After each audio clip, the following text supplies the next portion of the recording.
Imaginen por un momento un hombre común, de campo, un pastor, con las manos curtidas por el trabajo y la piel tostada por el sol del desierto, un recolector de higos silvestres, alguien que conoce el ritmo de la tierra, no el de los palacios. Este hombre es Amós, y su historia es una de las más impactantes y relevantes de toda la Biblia. Un relato de coraje, justicia y una advertencia que resuena hasta nuestros días. Amós no era un profeta de carrera, no se formó en ninguna escuela profética, ni pertenecía a la élite religiosa. Vivía en Tecoa, una pequeña aldea al sur de Jerusalén, en el reino de Judá. Su vida era sencilla, ligada al cuidado de sus ovejas y a la recolección de frutos. Pero en el silencio del campo, Amós escuchaba una voz que la mayoría ignoraban, la voz de Dios. Y esa voz le encomendó una misión que parecía una locura, una tarea peligrosa y, humanamente hablando, suicida. Dios le dijo a Amós que dejara su rebaño, su tierra y su seguridad, y que viajara al norte,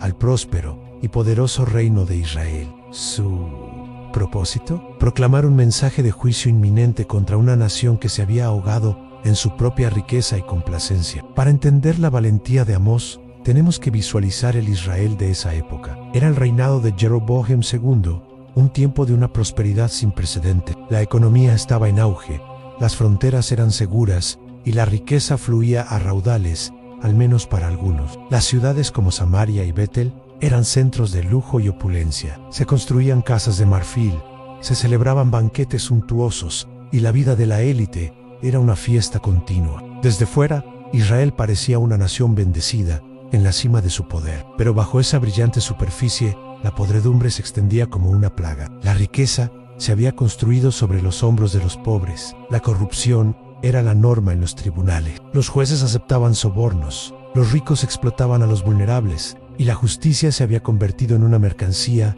que solo los poderosos podían comprar. Los necesitados eran vendidos como esclavos por deudas tan insignificantes como un par de sandalias. La brecha entre ricos y pobres era un abismo insalvable, y en medio de todo esto, la religión florecía. Los templos, especialmente el santuario real de Betel, estaban llenos de gente. Se ofrecían sacrificios, se cantaban himnos y se celebraban grandes festivales religiosos. La gente cumplía con los rituales, creyendo que su piedad externa garantizaba el favor de Dios. Pensaban que su prosperidad era una señal de la bendición divina. Vivían en una burbuja de falsa seguridad, convencidos de que todo estaba bien entre ellos y su Creador. Fue en este escenario, en medio de esta ilusión de piedad y prosperidad, donde irrumpió la voz de Amós. Imaginen la escena: en un rústico pastor del sur, con su acento extranjero y sus ropas sencillas, plantándose en medio de los lujosos mercados o a las puertas del gran templo de Betel.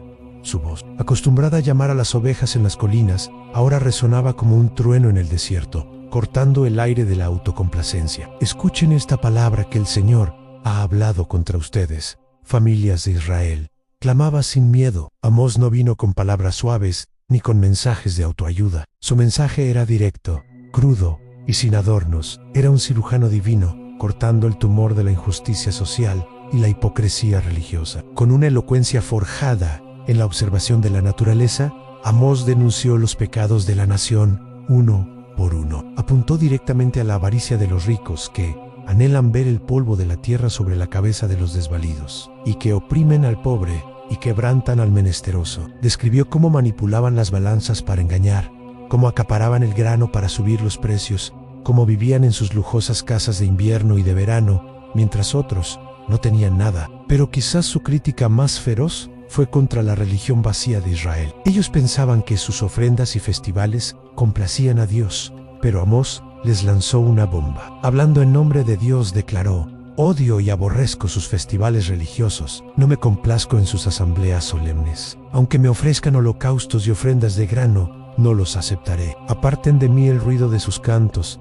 no escucharé la música de sus arpas. ¿Por qué este rechazo tan rotundo? Porque sus rituales eran una farsa, eran una cortina de humo para ocultar la maldad y la injusticia que practicaban el resto de la semana. Creían que podían sobornar a Dios con sacrificios mientras aplastaban al prójimo, y la respuesta de Dios a través de Amós es una de las frases más poderosas de toda la Escritura. Pero que la justicia fluya como un río y la rectitud como un arroyo inagotable. Dios no quería sus canciones, quería justicia. No quería sus sacrificios, quería compasión. La verdadera adoración El verdadero culto no se vive solo dentro de un templo, sino en cómo tratamos a los demás, especialmente a los más vulnerables. Este mensaje era revolucionario entonces y lo sigue siendo ahora. Como era diáspora, este mensaje no fue bien recibido. La élite política y religiosa se sintió atacada. El punto de quiebre ocurrió en Vito, el corazón del culto oficial del reino. Allí,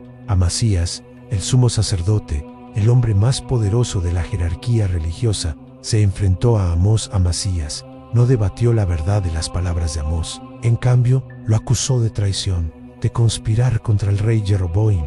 «Vete de aquí, vidente», le gritó Amasías. «Huye a tu tierra, a Judá. Gánate el pan allí. Profetiza allí, pero no vuelvas a profetizar en Vito, porque es santuario del rey y templo del reino». En esencia, le estaba diciendo: tus palabras son malas para el negocio. Estás alterando el orden, asustando a la gente. Vete a tu casa y déjanos en paz con nuestra cómoda religión. La respuesta de Amós es un testimonio de una valentía asombrosa. Frente al hombre más poderoso de la religión del Estado, este humilde pastor no retrocedió ni un centímetro. Se plantó firme y declaró su identidad y su llamado divino. «No soy profeta, ni soy hijo de profeta, sino que soy boyero y recojo higos silvestres. Pero el Señor me tomó de detrás del rebaño, y el Señor me dijo: ve y profetiza a mi pueblo Israel». Con estas palabras, Amós dejó claro que su autoridad no venía de una institución humana, ni de un ticheló, ni de un salario. Su autoridad venía directamente de Dios, y ninguna amenaza, ni siquiera la del sumo sacerdote, lo iba a silenciar. Su lealtad no era para con el rey, ni para con el sistema religioso, sino para con el Dios que exige justicia. Amós continuó su predicación, advirtiendo sobre el juicio que vendría. Utilizó imágenes poderosas que la gente podía entender, una canasta de fruta madura indicando que Israel estaba listo para el juicio, un león rugiendo antes de atacar, una plomada que revela que los muros de la nación estaban torcidos y a punto de derrumbarse. Profetizó sobre terremotos, sequías, plagas y finalmente la destrucción total y el exilio a manos de un enemigo extranjero, el imperio asirio. Pero nadie escuchó. En sus palabras fueron desestimadas. Para la élite rica y poderosa, Amós era solo un campesino loco, un fanático del sur que no entendía su sofisticada forma de vida. Para el pueblo llano, quizás sus advertencias eran demasiado aterradoras para ser contempladas. Era más fácil seguir con la rutina, con los festivales, y esperar que todo saliera bien. Ignoraron la voz del profeta. Trágicamente, la historia le dio la razón a Amós a unas décadas después de su predicación.